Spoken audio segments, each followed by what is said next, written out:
So in today's build video, we are going to be showing you a step-by-step build-along video for our NEMA 23 lead screw actuator with our XL gantry plate. So as you can see, this is a super nice actuator. We definitely have a rigid design here with our extra large plate. It's perfect for any type of building project. As you can see, this basically consists of our modular designs with our machines. So any type of CNC machine is going to be made up of different actuators. So this is a perfect example of what you can do with OpenBuild's modular system. The sky's the limit with this stuff, guys. It's definitely super fascinating. Once you get into it, you're going to learn more and more about how these systems work and how these different parts go together to create whatever you can dream of. So definitely looking forward to starting this build with you guys. Let's go ahead and get started. Alright, so on this first step we are going to be assembling our extreme wheel. So we're going to need our extreme wheel shell along with 2 of our OpenBuild's bearings, 2 of our precision shims, and 1 of our nylon hex nuts. And this will all be included in the kit. So go ahead and empty out the contents and we're going to go ahead and assemble this wheel. Taking 1 of your OpenBuild's bearings, we're going to place it in the top, snap it into place, rotate the wheel, and add your precision shim. And then take your additional OpenBuild's bearing and close it in, just like so. So now we're going to assemble our additional 3 wheels, and once we get that done, we'll move on to the next step, guys. Alright guys, moving forward here, we are going to be assembling our anti-backlash nut block to our extra large gantry plate. Of course, we're going to need our extra large gantry plate, 1 of our anti-backlash nut blocks, 2 of our nylon hex nuts, 2 of our 3mm aluminum spacers, 2 of our precision shims, and 2 of our 20mm screws. So first we're going to go ahead and take notice to our center holes here and where we're going to be placing our anti-backlash nut block. So in this case we're actually going to be placing them in these 2 holes. So we're going to go ahead and run both of our 20mm screws through the plate. Just go ahead and rotate this around. We're going to go ahead and take our 3mm aluminum spacers and place them on top of the screws along with our precision shims. We're going to take our anti-backlash nut block, we're going to place it on top with our hex design holes facing upwards towards us. This is where our hex nuts will fit in place. Alright, so go ahead and take your nylon hex nuts and we're going to go ahead and place them into the grooved holes here. Then we're going to go ahead and tighten the system down.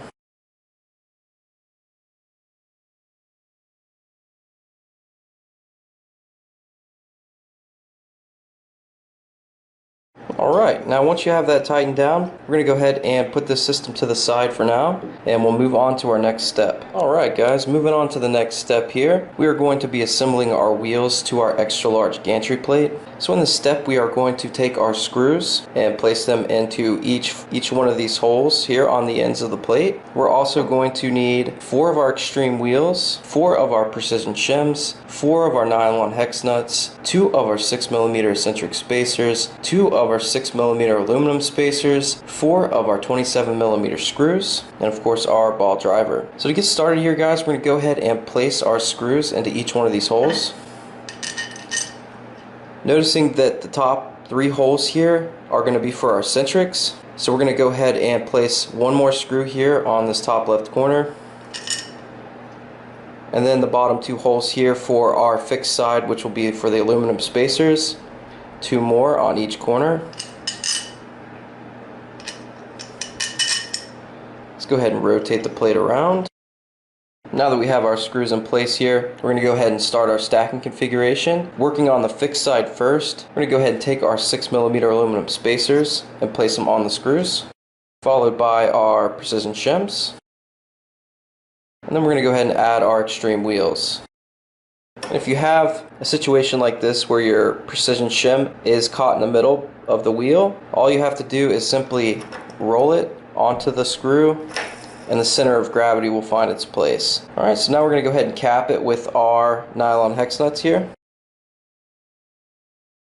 Alright, so now that side's done, we're going to go ahead and move on to our eccentric side. So let's go ahead and take our eccentric spacers, taking notice to our stamp portion here that has the 6mm sign here. We're basically going to point that away from our fixed side because it works as a cam as you adjust it, so it's going to tighten the wheels to the track. So make sure that you place that away from the fixed side. Alright, we're going to go ahead and add our precision shims next, and our extreme wheels. And once again, we're going to go ahead and cap these with our nylon hex nuts. That way we can turn this assembly to the side and tighten it down properly. Alright, so now let's go ahead and tilt this system to the side, and let's go ahead and grab our ball driver and spanner wrench, and let's tighten this system down, guys. Alright, perfect. That looks great, guys. So it's coming along nicely. We have our gantry plate pretty much assembled. So we're going to go ahead and put this to the side for now, and we'll move on to our next step. Alright guys, moving forward here to the next step. On this step we are going to be adjusting our eccentric spacers to our 500mm C-beam. So in this step we're going to go ahead and grab our assembly that we have thus far and our 500mm C-beam along with our spanner wrench. So we're going to go ahead and take our C-beam along with our gantry system that we have, and we're going to go ahead and run this onto the track with our anti-backlash nut block in the middle here. So it's going to run in between the channel here of your C-beam, as you can see. So go ahead and slide that on. If you have any resistance, then you're going to have to adjust your eccentrics. So we're going to go ahead and adjust those now. I have a little too much preload. So now that's going to slide right onto the C-beam. And as you can see, we have movement in our gantry system. We don't want that, so we're going to go ahead and adjust our eccentrics and tighten these wheels down to our tracks. Let's go ahead and grab our spanner wrench and tighten down these eccentrics, rotating them all in the same direction. That's nice and tight. Alright, that's perfect. So once you actually get the wheels tightened to the track, you should have enough rigidity to keep the wheel in place, but also have movement on your track. So as you can see, I can spin this out a little bit. That's exactly what you want. It's still a little bit stiff, but not too tight. Definitely don't want to put too much torque on there, guys. You can mess up your wheels. So that's perfect, guys. As you can see, this moves nice and smooth. That's looking really sharp, guys. Good job so far. So let's go ahead and put this to the side and we'll move on to our next step. Alright guys, so on this step we are going to be assembling our C-beam end mounts to our assembly that we have thus far. So we're going to need our assembly as well as 2 of our C-beam end mounts, 8 of our 20mm screws, and our ball driver. So let's go ahead and get started. Taking one of our C-beam end mounts, we're going to go ahead and place it here on the end of the C-beam, making sure that the recessed side is facing inward. That'll be for placement of the bearing for our lead screw. So let's go ahead and place that. Taking our 20mm screws, we're going to go ahead and thread those into the C-beam.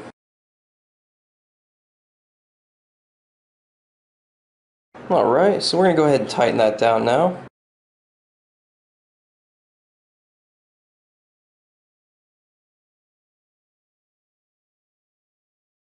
Alright, perfect. So now we're going to go ahead and rotate this assembly around. And we're going to do the same process for this other side. So let's go ahead and get that done, guys.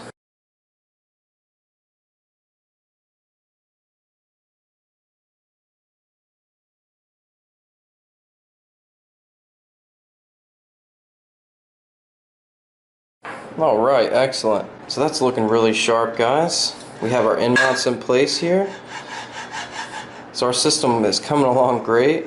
We're going to go ahead and put this to the side for now and move on to our next steps. Alright guys, moving on to the final step here. We are going to be assembling our lead screw to our actuator as well as mounting our motor to our actuator. So in this step we're going to need our 500mm lead screw, 1 of our NEMA 23 motors, 2 of our 40mm aluminum spacers, 2 of our 50mm screws, 1 of our flexible couplings with a 1/4 inch bore, 2 of our 8mm shims, 2 of our 8mm lock collars, and 2 of our 8mm bearings.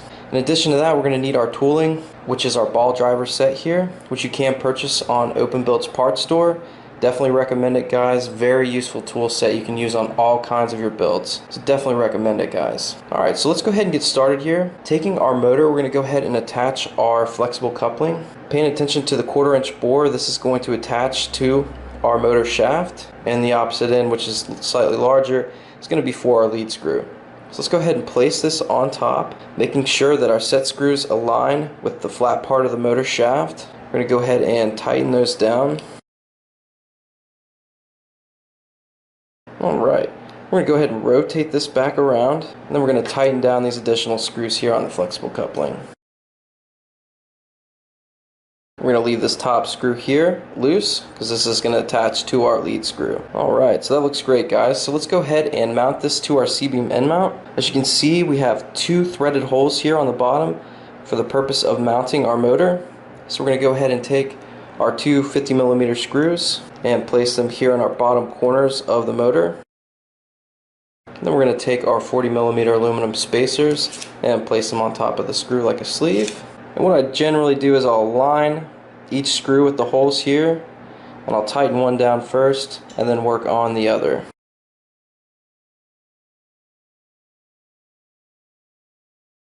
Alright, perfect. That looks great, guys.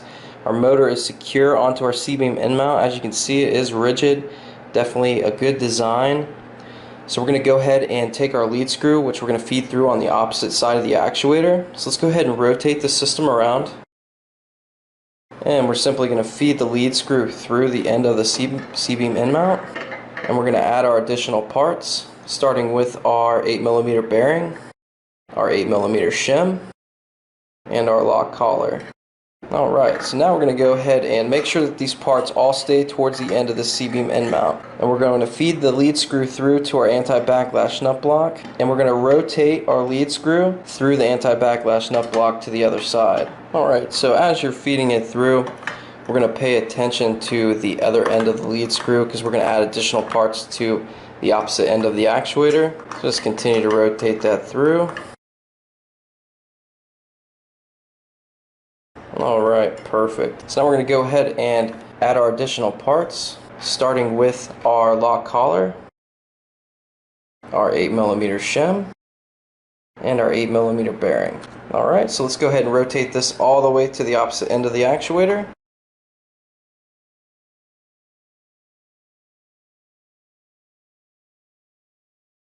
Alright, so now we're going to go ahead and turn this system to the side here. So the lead screw is going to attach to our flexible coupling here. As you can see, it's protruding out of the end mount now. We're going to go ahead and continue to rotate that until it gets into the flexible coupling. And you want to make sure it locks into place. And you'll see the flexible coupling rotate. That's exactly what we want, guys. So on the opposite end here, you can see that the lead screw is flush to the C-Beam end mount. That looks great. So let's go ahead and take our parts and lock them into place. Remember, our recessed hole here on the C-Beam end mount is going to accept the 8mm bearing. So now all we have to do is tighten down our lock collar. Alright, perfect. So now we're going to do the same thing on the opposite side here. Make sure it's nice and tight, and if you get any movement on your lock collar, it could be because of the pitch of the threads on the lead screw. So just adjust it around and tighten it down, and it'll find its place to seat. So you can see there's no movement here in my lock collar. That's exactly what we want, guys. So now let's go ahead and tighten down our flexible coupling.